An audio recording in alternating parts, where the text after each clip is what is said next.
जय हिंद प्यारे दोस्तों, स्टडी जमुना में आपका स्वागत है। तो रेलवे प्रीवियस ईयर क्वेश्चन का टॉपिक वाइज चल रहा है मेरा क्लास, और यह टॉपिक मेरा आपका जो हो रहा है अभी परमाणु संरचना मेरा चल रहा है, और इसका हम 11 पार्ट डाल चुके हैं। चूँकि ये टॉपिक ही बहुत लंबा टॉपिक है और इससे लगभग 350 प्लस इसका क्वेश्चन आपको इस चैप्टर में देखने को मिलेगा।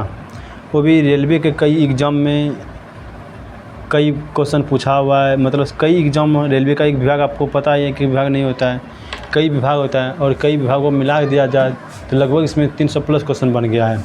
उसी का सेट मेरा चल रहा है। तो आज का सेट जो मेरा चलेगा 276 नंबर से चलेगा, 275 तक डाल चुके हैं। और यदि आप लोग नहीं देखे हैं वीडियो अभी भी, तो पहले जाके पिछले वाला वीडियो देख लीजिए, ताकि आपको क्वेश्चन के लिए आपको कहीं जाना ना पड़ेगा। रेलवे के एग्ज़ाम का आपको यदि तैयारी प्रिपरेशन करना है, यदि मन में ठान लिए हैं इस बार हमको चाहिए रेलवे हर हाल में, तो भैया तो आपको यह आपका रामबाण साबित होगा। ठीक है, रामबाण आपको साबित होगा, यह ऑब्जेक्टिव मेरा। क्योंकि पूछेगा क्वेश्चन, अभी तक जितना क्वेश्चन पूछा है वैसे प्रीवियस क्वेश्चन ही दिया हुआ है। बशर्ते होता है क्या, कभी क्वेश्चन मान लीजिए अभी 24 का एग्ज़ाम होगा आपका 2024 में, तो एग्ज़ाम आप क्वेश्चन दे देगा आपको 2010 का। आपको पता नहीं रहेगा कि क्वेश्चन 2010 का है कि 11 का है या 19 का है। मान लीजिए कि आपको 2021 का वाला ही क्वेश्चन डिवीज़न का रिपीट करके दे दिया। आप जानते हैं कि 2021 का क्वेश्चन है? नहीं ना। तो जब नहीं जानते हैं तो क्वेश्चन वही करता है कि 10 साल 15 साल पीछे वाला क्वेश्चन देता है, प्रीवियस से उठाता है। क्वेश्चन बनाने कहाँ जाएगा, उतना उसको छुट्टी नहीं है कि फिर क्वेश्चन उतना बनाए। क्योंकि एग्ज़ाम लगभग उसका 1 से 1.5 मंथ चलता रहता है। उसका एक दिन एग्ज़ाम नहीं होता है, 1.5 महीना 2 महीना 4 महीने तक चलते रहता है एग्ज़ाम। तो मान लीजिए कि अब उतना 125 सेट 140 सेट बनाना संभव नहीं है क्वेश्चन का। तो कैसे करेगा भैया? तो यही सब कर लेता है, क्वेश्चन का प्रीवियस ही ले लेता है। इसलिए बोला आपको प्रीवियस बहुत ही मायने रखेगा आपके लिए। ठीक है, तो आइए हम क्वेश्चन को स्टार्ट करते हैं आज के सेशन को यहाँ से। तो देखते हैं क्वेश्चन मेरा पहला क्या है। कहता है निम्नलिखित में से कौन सा विभाज्य नहीं है। कहता है कौन विभाज्य इसमें नहीं है।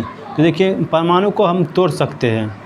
बोला था डाल्टन भैया कि परमाणु वो विभाज्य है, लेकिन आगे चल के नील्स बोर ने आया वैज्ञानिक सब इसको तोड़ के दिखा दिया। ठीक है, इसलिए परमाणु तो अविभाज्य नहीं है। ठीक है, विभाज्य नहीं है, तो ये अविभाज्य है भैया। विभाज्य नहीं मतलब अविभाज्य कर रहा है, तो अविभाज्य है भैया परमाणु। अणु मेरा अविभाज्य है, अर्थात इसको तोड़ नहीं सकते हैं। विभाज्य नहीं मतलब इसको तोड़ नहीं सकते हैं, मिश्रण को भी तोड़ नहीं सकते हैं। कहता है कौन किसको तोड़ नहीं सकते हैं, तो परमाणु को कभी नहीं तोड़ सकते हैं, अणु को भी नहीं, मिश्रण को भी नहीं। तो इसका आंसर जो हो जाएगा ऑप्शन नंबर डी हो जाएगा। नेक्स्ट क्वेश्चन देखिए, एल्केन का सूत्र क्या होता है।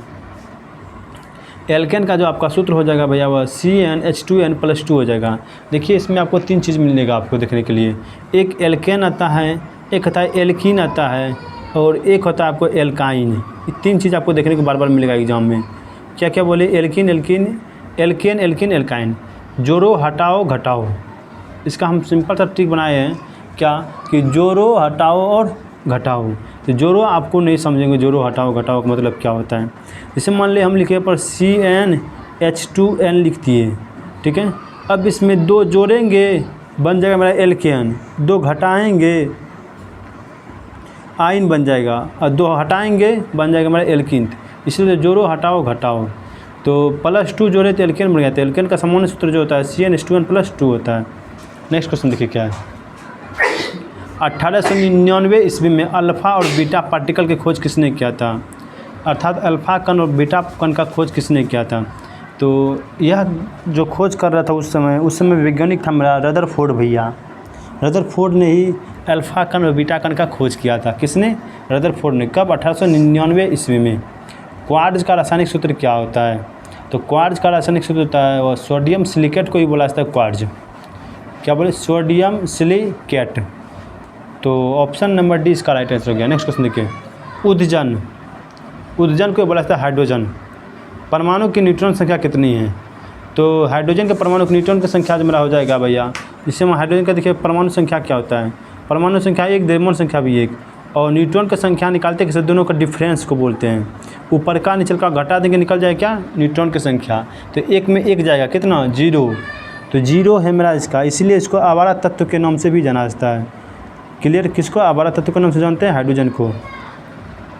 नेक्स्ट क्वेश्चन देखिए, भारत का प्रथम परमाणु रिएक्टर किस नाम से जाना जाता है? तो भारत का पहला परमाणु रिएक्टर जो जाना जाता है उसका नाम है भैया अप्सरा। क्या बोले? अप्सरा मेरा भारत का प्रथम परमाणु रिएक्टर का नाम था। 2 बार बोलिएगा, याद हो जाएगा। क्या? अप्सरा। अप्सरा किसका प्रथम परमाणु रिएक्टर का नाम है। नेक्स्ट क्वेश्चन देखिए, न्यूट्रॉन की खोज किसने किया था? न्यूट्रॉन की खोज जेम्स चैडविक ने किया था भैया। किसने? जेम्स चैडविक ने किया था इलेक्ट्रॉन का न्यूट्रॉन का खोज। जबकि इलेक्ट्रॉन का खोज कौन किया था भैया?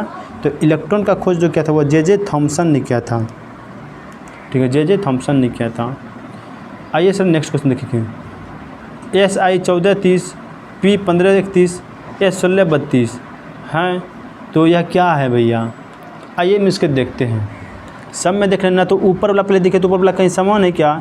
यहाँ पर 30, 31, 32 ऊपर वाला समान नहीं है। नीचे वाला समान है क्या? 12, 15, 14, 15, 16 नीचे वाला भी समान नहीं है। आइए तब होगा कौन समान के? दोनों का डिफरेंस समान है क्या? 30 में 14 घटाइए 16 आ जाता है। 31 में 15 घटाएंगे 16 आ गया, और 32 में 16 घटाएंगे तो 16 आ गया। अर्थात देखिए अंतर सबका समान है, और अंतर को ही बोला जाता है न्यूट्रॉन्स। चूँकि न्यूट्रॉन सबका समान है इसलिए बोलते हैं सम न्यूट्रॉनिक इसको, और इंग्लिश में इसको बोलते हैं आइसोटॉन्स। क्या बोलते हैं? आइसोटॉन्स इसको नाम से बोला जाता है। इंग्लिश नाम आइसोटॉन्स बोलते हैं इसको। तो ऑप्शन नंबर ए इसका राइट आंसर हो गया। नेक्स्ट क्वेश्चन देखिए, पोटेशियम पर मैग्नेट में पोटेशियम का प्रतिशत मात्रा कितना है? तो हम इस सब न्यूमेरिकल है भैया, इसका हम अलग से वीडियो बनाकर रिपोर्ट डालेंगे बहुत जल्द। चैप्टर ख़त्म हुआ बस इसका बना देंगे एक दिन बैठ करके। तो इसका जो आंसर हो जाएगा भैया वह 24% है, फिलहाल याद रखिए। नेक्स्ट क्वेश्चन देखिए, क्या हाइड्रोजन में इलेक्ट्रॉन लेकर हीलियम का विन्यास प्राप्त करने की प्रवृत्ति है कैसी? तो हाइड्रोजन में इलेक्ट्रॉन को लेकर हीलियम का विन्यास प्राप्त करने की प्रवृत्ति कैसी है? आइए देखते हैं। कहता प्रवृत्ति होती है कैसी? इस प्रवृत्ति का समानता रखता है कौन? तो हाइड्रोजन से हीलियम को जो हम खींचते हैं भैया, अर्थात यह प्रवृत्ति मेरा आ जाता है किसका? हेलोजन तत्व के अंदर गुण दिखाने लगता है। कैसा? हेलोजन तत्व। हेलोजन तत्व क्या है भैया? आवर्त सारणी में आप जब 17वां ग्रुप को पढ़िएगा उसे बोलते हैं हेलोजन ग्रुप। हेलोजन ग्रुप में क्या क्या आता है भैया? आपको बता दें, एक आता है फ्लोरीन, एक आता है क्लोरीन, एक आता है ब्रोमीन, एक आता है आयोडीन। तो यह तत्व आपको याद रखना है, फ्लोरीन, क्लोरीन, ब्रोमीन, आयोडीन। सबसे अधिक विद्युत धात्मकता तत्व जो मेरा भैया है वह फ्लोरीन है, जबकि सबसे अधिक विद्युत ऋणात्मकता तत्व मेरा है फ्लोरीन। नेक्स्ट क्वेश्चन देखिए, क्या है? 2 अवयव ए परमाणु संगति 75, बी परमाणु संगति 16 को एक यौगिक बनाने के लिए संयुक्त किया गया है। यौगिक में ए के भार 75.08% होना पाया गया। यौगिक का सूत्र क्या होगा? यौगिक का सूत्र क्या होगा? तो इस यौगिक का जो सूत्र हो जाएगा मेरा वह A2B3। नेक्स्ट क्वेश्चन देखिए, परमाणविक संख्या Z एवं द्रव्यमान संख्या A के एक परमाणु में इलेक्ट्रॉन की संख्या क्या होता है? तो इलेक्ट्रॉन का संख्या जो मेरा आता है फार्मूला, इलेक्ट्रॉन किसको बोला जाता है भैया? तो किसी परमाणु संख्या में परमाणु संख्या बराबर था प्रोटॉन की संख्या बराबर होता है क्या? इलेक्ट्रॉन की संख्या। और परमाणु संख्या जो सूचित करते हैं हम Z से सूचित करते हैं। किससे? Z से। इलेक्ट्रॉन प्रोटॉन बराबर होता है परमाणु संख्या के कब? जब परमाणु संख्या का जब भी किसी तत्व के ऊपर कोई भी आवेश उपस्थित ना हो तब। यदि आवेश उपस्थित रह गया तब तो उसका इलेक्ट्रॉन और प्रोटॉन दोनों चेंज होगा, लेकिन परमाणु संख्या चेंज नहीं होगा। लेकिन आवेश यदि आ गया भैया चेंज हो जाएगा, लेकिन आवेश नहीं है तब इन दिस कंडीशन में तीनों बराबर होगा। वही पूछ रहा है इसमें कि परमाणु संख्या जो बराबर होता है किसके? इलेक्ट्रॉन की संख्या बराबर होता है किसके? तो परमाणु संख्या के। परमाणु संख्या बोलते हैं किसको? Z को। तो ऑप्शन नंबर ए इसका राइट आंसर हो गया। नेक्स्ट क्वेश्चन देखिए, क्या है? निम्नलिखित में से अवयव के समस्थानिक की विशेषता क्या है? कहते हैं अवयव के समस्थानिक विशेषता क्या है? तो समस्थानिक का जो सबसे मेन टॉपिक जो मेरा है, समस्थानिक कहते किसको भैया? तो नाभिक में भिन्न भिन्न संख्या के न्यूट्रॉन को ही समस्थानिक बोलते हैं। भिन्न भिन्न संख्या के न्यूट्रॉन को ही समस्थानिक बोलते हैं। नेक्स्ट क्वेश्चन देखिए, परमाणु विस्फोट में काफ़ी अधिक ऊर्जा निकलती है, इसके क्या परिणाम हैं? तो परमाणु विस्फोट में अधिक ऊर्जा निकलती है, इसका जो परिणाम क्या हो सकता है? तो द्रव्यमान का ऊर्जा में स्थानांतरण हो जाएगा। एक बार फिर सुनिए कि द्रव्यमान का ऊर्जा में रूपांतरण हो जाएगा, जिसमें जो द्रव्यमान है सब ऊर्जा में बदल जाएगा। रूपांतरण का मतलब होता है बदलना। तो बदल जाएगा किसमें, सब ऊर्जा में। तो ऑप्शन नंबर डी इसका राइट आंसर हो गया। नेक्स्ट क्वेश्चन देखिए क्या है, परमाणु में अवस्थित सबसे हल्का कण कौन सा है। तो सबसे हल्का कण कौन सा है भैया, तो इलेक्ट्रॉन है। 3 गो कण है ना परमाणु का, के एगो इलेक्ट्रॉन है, एगो प्रोटॉन है, एक न्यूट्रॉन है। तो इलेक्ट्रॉन सबसे हल्का है, तब ना भैया वो इलेक्ट्रॉन जो है कक्षा के चारों ओर चक्कर काटते रहता है, वो भारी रहता है तो गद तक बैठ जाता है, कहाँ पर, बीच में केंद्र में जाकर। लेकिन हल्का होने के कारण भैया चारों ओर गति करने लगता है। प्रोटॉन और न्यूट्रॉन आपका नाभिक में पाया जाएगा। प्रोटॉन और न्यूट्रॉन कहाँ पाया जाएगा, नाभिक में पाया जाएगा, परमाणु के नाभिक में। तो इलेक्ट्रॉन हल्का होने के कारण चक्कर लगाने लगता है। ऑप्शन नंबर 20 का राइट आंसर हो गया। किसी तत्व के वे परमाणु जिनकी परमाणु संख्या समान हो परंतु परमाणु भार अलग अलग हो, उसे क्या कहते हैं। क्या कर रहा है, परमाणु संख्या समान है, परमाणु संख्या समान हो उसको समस्थानिक, उसका नाम क्या है, समस्थानिक। नेक्स्ट क्वेश्चन देखिए क्या है, CaOH2 किसका रासायनिक सूत्र है। तो CaOH2 जो मेरा सूत्र है भैया वह सिलेक्ट लाइम का सूत्र है। किसका, सिलेक्ट लाइम। इसे बोला जाता है बूझा व चूना। दूसरा नाम इसका क्या बोले, बूझा व चूना, इसी का नाम है। तो किसको, CaOH2। तो इसका जो आंसर हो जाएगा भैया वह सिलेक्ट लाइम। नेक्स्ट क्वेश्चन देखिए क्या है, परमाणु के नाभिक में होते हैं। तो परमाणु के नाभिक में आपको बताए क्या क्या होता है, एक प्रोटॉन होता है, एक न्यूट्रॉन होता है, और इलेक्ट्रॉन इसके चारों ओर चक्कर लगाते रहता है। कौन, इलेक्ट्रॉन इसके चारों ओर चक्कर लगाते रहता है। तो वही हुआ कि इलेक्ट्रॉन और प्रोटॉन। तो देखिए ऑप्शन का कुछ इस तरह का मेरा है, ठीक है। तो इसमें आपको घबराना नहीं है। क्यों नहीं घबराना, देखिए इलेक्ट्रॉन चारों ओर चक्कर लगा रहा है यहाँ पर, यहाँ प्रोटॉन न्यूट्रॉन दोनों अंदर में हैं, तो इसीलिए ऑप्शन नंबर ए इसका राइट हो जाएगा। क्वेश्चन को देखकर कभी नहीं घबराइएगा। नेक्स्ट क्वेश्चन देखिए क्या है, नाभिक में प्रोटॉन की संख्या और न्यूट्रॉनों की संख्या के योग को क्या कहते हैं। जब प्रोटॉन और न्यूट्रॉन को जोड़ते हैं तो बन जाता है क्या हुआ, द्रव्यमान संख्या बन जाता है। क्या बन जाएगा भैया, द्रव्यमान संख्या। P+N को जोड़ेंगे तो बन जाएगा ए। नेक्स्ट क्वेश्चन देखिए क्या है, न्यूट्रॉन के कण हैं जिनमें होता है क्या। तो न्यूट्रॉन के कण में कोई आवेश नहीं होता है, अर्थात न्यूट्रॉन उदासीन होता है, जबकि इलेक्ट्रॉन के कण में ऋणात्मक आवेश होता है और प्रोटॉन के कण में धनात्मक होता है, और न्यूट्रॉन में क्या आवेश नहीं होता है। यहाँ पर आप लिख लीजिए क्या, इलेक्ट्रॉन, यहाँ पर आप लिख लीजिए प्रोटॉन, और यह है मेरा न्यूट्रॉन। तो ऑप्शन नंबर सी इसका राइट आंसर हो गया। नेक्स्ट क्वेश्चन देखिए क्या है, नाभिकीय रिएक्टर में भारी जल D2O का प्रयोग किस रूप में किया जाता है। तो D2O का उपयोग जो हम करते हैं भारी जल के रूप में जो प्रयोग करते हैं हम, वह है मेरा मंदक के रूप में करते हैं। किस लिए, मंदक के रूप में करते हैं। ग्रेफाइट और D2O को हम करते हैं मंदक के रूप में यूज। तो मंदक इसका हो गया, जो इसे गति के, जो परमाणु रिएक्टर में जो गति है उस गति को थोड़ा धीमा करता है, कौन, मंदक। नेक्स्ट क्वेश्चन देखिए क्या है, पदार्थ के आणविक अनुभार की गणना डैश की मापन करने की लिए की जाती है। तो पदार्थ के आणविक भार की गणना जो मेरा क्या आता है वह वाष्प की सांद्रता को ज्ञात करने के लिए किया जाता है। किसको, वाष्प की सांद्रता ज्ञात करने के लिए किया जाता है। नेक्स्ट क्वेश्चन देखिए क्या है, अब तक कितने तत्व ज्ञात किए गए हैं।